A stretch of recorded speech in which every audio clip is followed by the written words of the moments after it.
When it comes to the earliest of Macintosh games, it's always interesting to see how different developers utilized the mouse. The Macintosh was all about the mouse. It was one of the most notable features of the computer. Some developers would use the mouse to great effect, integrating the mouse in such an effective way that it felt natural and gave the player great control. And while this wasn't always the case, most developers would attempt to integrate it in their games.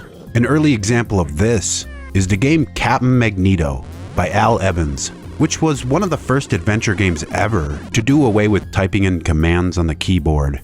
Don't kill yourself. Captain Magneto was originally released on the short-lived Apple III computer. This version was released in 1983 and was entirely keyboard controlled. Only a couple years later, in 1985, it was remade and re-released for the original Macintosh, and this time featured point-and-click controls. This is one of the earliest examples of an adventure game that is entirely controlled with the mouse. Humanoid caca. And while it doesn't always seem practical in this game, it can be awkward. Most adventure games of this era were text-based, requiring you to type in which direction you want to move and figure out which commands the game would understand.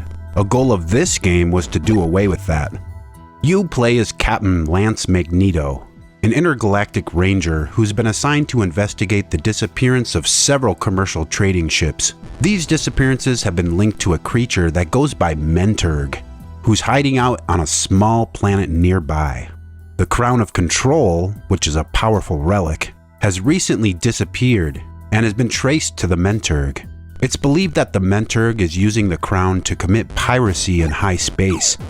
When Magneto got close to the planet, the ship got caught in a force field and sucked down to the surface. Fortunately, Magneto survived this crash landing. Unfortunately, all of his equipment got scattered around the planet, some which was taken by creatures that inhabit this world. Even your ship was stolen. So the goal of Captain Magneto is to find your equipment, destroy Menturg, then find and repair your ship and get out of there. The world of Captain Magneto is filled with all sorts of creatures, all of which have arbitrary temperaments. Some are brave, some are scared. Some are mad when you meet them. Some are friendly and they give you tips and help you fight other monsters. You gotta look around. There's a nice variety of both enemies and behaviors here, which really gives personality to this world. Yummy electrons.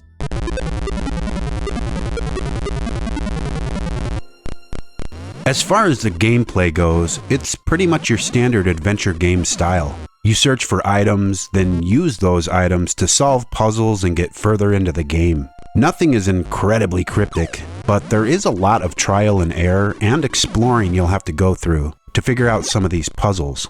The friendlies will give you hints. That is, if you're able to find your tricorder so you can understand what they're saying. The game world as a whole is pretty small. It's just a few full-size screen lengths in every direction before it loops around and you're back where you started.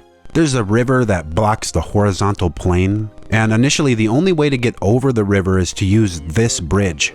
But there's a powerful enemy guarding it. A Dorse, or I call him a Dork, and he's blocking the path. You won't be able to kill these guys right away, so it's best to stay away from the bridge until you've got some of your better equipment back. If you go left, you'll run into the castle. This is where the Menturg is. When you get near the castle, the Menturg will pull you towards it, which was always creepy when I used to play this as a kid. I only beat this guy once back then, so I knew that if he got near me, I was dead.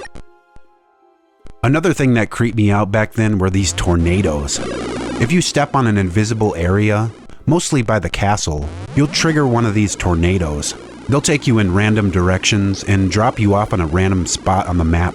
If you're wearing any armor at the time, the tornado strips this off of you.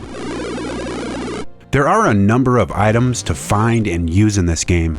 Weapons, armor, the tricorder, the magical nothing, and even baubles.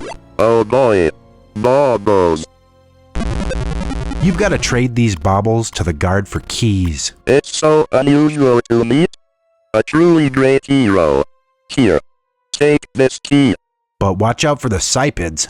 I am high on your life. This game is controlled with the mouse, and I always had trouble moving the character around, especially during conflicts. The controls have always been my gripe with the game. It's frustrating to use because you hover the mouse over these arrows, and it always feels like a balancing act trying to use these. I like to keep my eyes on the game window, and trying to watch the action and move around is something that I've always struggled with. I mean, I get it. The Macintosh was a big deal back then because of the mouse, and everyone wanted to take advantage of it. But in my opinion, here, it just feels clumsy. But this movement was remedied in a later 1993 release, where you were actually able to use the keyboard for most everything. This 1993 release was very rare at the time, as it was to be distributed by the Orchard Group, who ended up going out of business. If you're playing this on vintage hardware, the 1993 release is the way to go. It's free, you can use the keyboard, and it's compatible with all 68K machines, running up to System 7. There was also an updated color version of Captain Magneto released in 2005, and the game was carbonized to work natively in OS X of the era. As for the sound, this game does not use digitized sound effects. This was too early for that, as that didn't show up so much until after 1986, and this came out in '85. The sound effects that it does have are pretty good and fit the situations well. Things like the tornado, the fighting,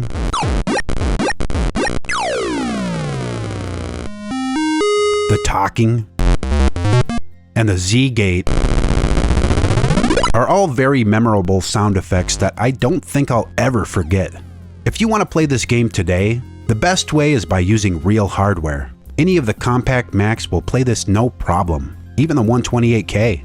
As far as emulation, well, I've only had a little luck. Mini VMac works for a while, but after playing for about 15 minutes or so, the screen starts glitching, and it's unplayable. A restart will fix this issue for another 15 minutes or so. The color versions seem to work better.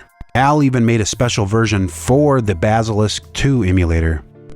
Another thing worth mentioning with this game are the memorable and quite humorous shareware ads. This game originally had a bunch of nag screens that would pop up every so often and show these ads. There were several of these, each featuring designs asking you to mail in $20. I've always loved this game. I grew up with it. In fact, I wrote a letter to Al Evans back in probably 1994 or 1995.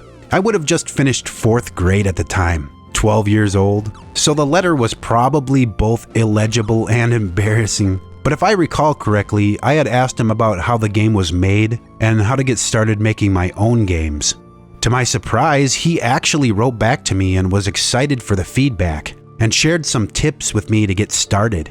That blew my mind back then because I mostly wrote letters to the bigger game companies like Nintendo and never got such a personal response. So yeah, that's cool. So this is Captain Magneto, a very well-made action-adventure game for the earliest of Macintosh computers. If you're able to look past the lack of animated graphics or digitized sounds, I truly believe there's still a lot of fun to be had with this game. It was a well-known game to early Mac gamers, for good reason. There was nothing quite like this game back then, and coming back to it today, this has been an incredibly enjoyable episode of classic Mac games to make. Even all these years later, I can still get lost in the world of Captain Magneto.